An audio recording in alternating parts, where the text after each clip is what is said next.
नमस्कार, आप देख रहे हैं आईपा यानी कि all India progressive politic association, वो मंच जहां हम बात करते हैं प्रगतिशील राजनीति की, उन मुद्दों की जो जन सरोकार से जुड़े हैं, वो मुद्दे जो देश में प्रगति लाएंगे। और आज इन्हीं मुद्दों पर बात करने के लिए हमारे साथ मौजूद हैं कैंट विधानसभा से आईटी प्रभारी दिव्यांशु तिवारी जी। स्वागत है सर आपका। नमस्कार मैडम।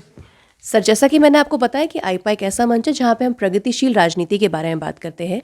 तो अगर हम अभी की बात करें, वर्तमान की बात करें, तो जिस भी तरीके की राजनीति अभी देश या प्रदेश में हो रही है, उसको लेकर आप कितना संतुष्ट हैं या उसमें क्या बदलाव चाहते हैं? सबसे पहले तो मैं आईपा का धन्यवाद करना चाहता हूँ कि आप एक इन जनमानस के मुद्दों को जनता तक पहुँचाने के लिए इतनी मेहनत कर रहे हैं। मैं इसके लिए आपका हृदय तल की गहराई से मैं आपका धन्यवाद करता हूँ। दूसरा, जो आपने प्रश्न पूछा कि वर्तमान समय में राजनीति का क्या परिदृश्य है जो इस समय राजनीतिक पार्टियां अपना रही हैं, मैं आपको कोई मुद्दे ऐसे हैं जो याद दिलाना चाहूँगा। जैसे कि अखिलेश जी ने, अभी हमारे समाजवादी पार्टी के राष्ट्रीय अध्यक्ष अखिलेश जी हैं, उन्होंने अभी एक बात कही थी कि जिन्ना उनके पूर्वज, ऐसा उन्होंने कुछ कहा था। उसके बाद अभी वर्तमान में तीन दिन पहले हमने देखा कि पंजाब के सीएम माननीय चन्नी जी ने हमारे प्रधानमंत्री का रास्ता रोकने का कार्य किया। निश्चित तौर पर मैं ये कहना चाहता हूँ कि ये राजनीति को एक बहुत ही निम्न स्तर पर ले जाने का कार्य कर रहे हैं ये लोग, जो कि भारतीय जनता पार्टी अपने स्तर से, हर स्तर से राष्ट्रवादी पार्टी है, जो कि उनका माकूल जवाब देने की प्रयास कर रही है। सर, आपने पार्टियों की बात की, तो क्या देखा जाता है कि हर पार्टी अपने आप को कहने को तो लोकतांत्रिक पार्टी कहती है, पर क्या ये एक्चुअल में, ये धरातल लेवल पे अगर हम बात करें, ज़मीनी स्तर पे अगर हम बात करें, क्या ये पार्टियाँ एक्चुअल में लोकतांत्रिक होती हैं? ये तो एक मुद्दा, एक हास्यास्पद हो गया है कि कोई अपने को समाजवादी कहता है और उसके बाद समाजवाद के मूल उद्देश्यों का ही पालन नहीं करता है।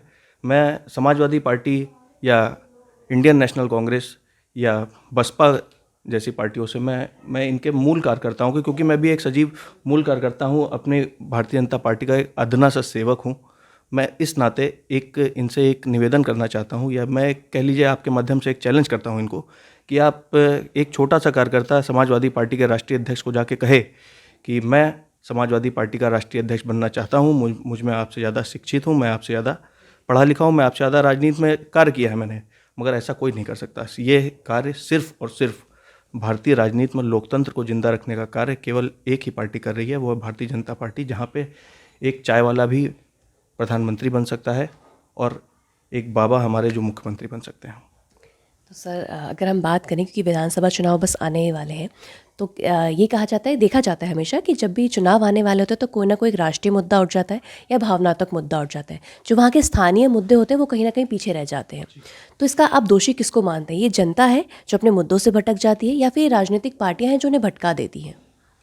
राजनीतिक पार्टियां ही हैं जो इन मुख्य मुद्दों से भटकाने का कार्य करती हैं, मगर मैं आपके माध्यम से मैं जनता को एक निवेदन करना चाहता हूं कि चाहे कोई भी आए, चाहे कोई भी इतिवादी आए, चाहे कोई भी वादी आए, चाहे कोई भी जनवादी आए, जातिवादी आए, कोई भी आए आपके पास, मगर आप राष्ट्रवाद और विकास के मुद्दे से ना भटकें। मैं आपसे यही कहना चाहता हूँ। सर, आने वाले चुनाव के लिए आपको क्या लगता है कि कैंट विधानसभा के अगर हम बात करें तो यहाँ पे ऐसे कौन से मुद्दे हैं जिनको आप हाईलाइट करना चाहेंगे या फिर जनता तक पहुँचाना चाहेंगे कि ये हमारे मुद्दे हैं और ये मुद्दे आपको अपनी पार्टियों तक ले जाने पड़ेंगे, और जो ये पार्टियाँ काम करेंगी आपके लिए, उन्हीं को आप अपना वोट दें? लखनऊ कैंट विधानसभा की अगर बात करी जाए, वैसे तो अगर पूरे आप उत्तर प्रदेश की बात करें, उत्तर प्रदेश में एक छोटा सा लखनऊ प्रदेश का एक दिल है जिसको लखनऊ कैंट कहा जाता है। अगर हम प्रदेश के दिल की बात करें तो लखनऊ कैंट में लगभग सभी कार्य, विकास के सभी कार्य पूर्ण रूप से गतिशील हैं। पिछले 4 बार से हमारे विधायक जी माननीय सुरेश तिवारी जी लखनऊ कैंट से विधायक हैं। उन्होंने हर माकूल प्रयास करके क्षेत्र में विकास और जो जन समस्याएं हैं, एक एक चौराहे पे, एक एक जगह पे जाकर उन्होंने उन समस्याओं का निवारण किया है। अन्य जो भी छोटे मोटे मुद्दे हैं उन्हीं पर इस बार का चुनाव है और निश्चित तौर पर हम ये चुनाव जीतने वाले हैं। तो सर, क्योंकि आप युवा हैं, देखा जाता है कि जो युवा होते हैं उनकी राजनीति में भागीदारी थोड़ी कम देखी जाती है, या फिर वो एक अच्छे पायदान पे या राष्ट्रीय, जिस आपने बात की कि एक अच्छे पद पे नहीं होते हैं। तो इसमें आप कमी कहाँ देखते हैं? क्या ये युवा हैं जो उस सक्षम नहीं है उतने, या फिर ये राजनीतिक पार्टियाँ जो युवाओं को आगे नहीं बढ़ने देती हैं? नहीं, मैं ये नहीं मैं आपसे बिल्कुल इस पे मैं आपसे सहमत नहीं हूँ, क्योंकि ऐसा कहीं नहीं है, मैंने नहीं देखा कहीं पे भी।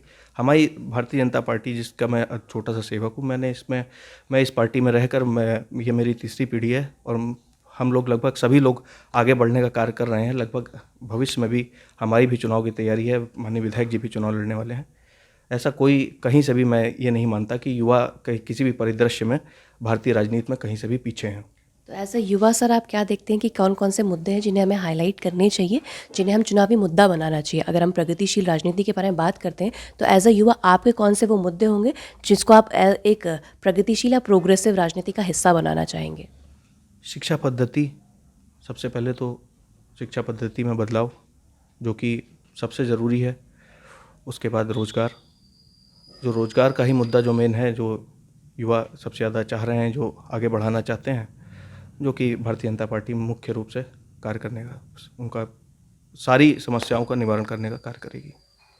तो सर जैसे आपने बताया कि शिक्षा हो गया, रोज़गार हो गया, वहीं अगर हम चिकित्सा की अगर बात करें, क्योंकि कोरोना के हम लोग 2 लहर देख चुके हैं, तीसरी लहर भी आ ही चुकी है, तो इसको लेके आपको क्या लगता है कि हम लोग कितना तैयार हैं या हम लोग कितना सजग है इस बार? कोरोना की अगर हेल्थ इश्यूज़ की अगर आप बात करें तो पिछली बार भी भारतीय जनता पार्टी ही एक ऐसी अकेली पार्टी थी जो जनता के बीच में जा जाकर जो कोरोना पेशेंट हैं या जिनको भी माकूल छोटी मोटी समस्याएं जो भी हैं, जो हमने देखा कि लेबर हमारे बहुत जगह से विस्थापित हो रहे थे, कोई कोई किसी प्रदेश में है, कोई किन्हीं प्रदेश में है, जो उनको कहीं से भी रिसीव करने का कार्य, उनके लिए बसें लगाने का कार्य, उनको माकूल जगह पर पहुंचाने का कार्य, उनकी स्थिति को बनाए रखने में जो लोग विपदा डाल रहे थे, जो उनको अपनी जगह पे पहुंचने की जगह नहीं दे रहे थे, उनको भी उस स्थिति से उबार कर उनको अपने प्रदेश में पहुंचाने का कार्य भारतीय जनता पार्टी ही कर रही थी। और शिक्षा व्यवस्था, अगर आप माने चिकित्सा की बात करें अगर, तो इस बार हम लोग लगभग पूरी तरह से तैयार हैं कोरोना के 3rd वेव के लिए।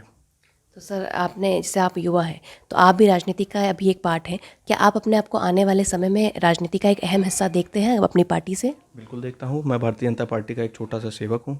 जहाँ भी पार्टी मुझे आदेश करेगी मैं वहाँ चुनाव लड़ने को भी तैयार हूँ, और जहाँ पार्टी मुझे आदेश करेगी मैं वहाँ लड़ाने को भी तैयार हूँ।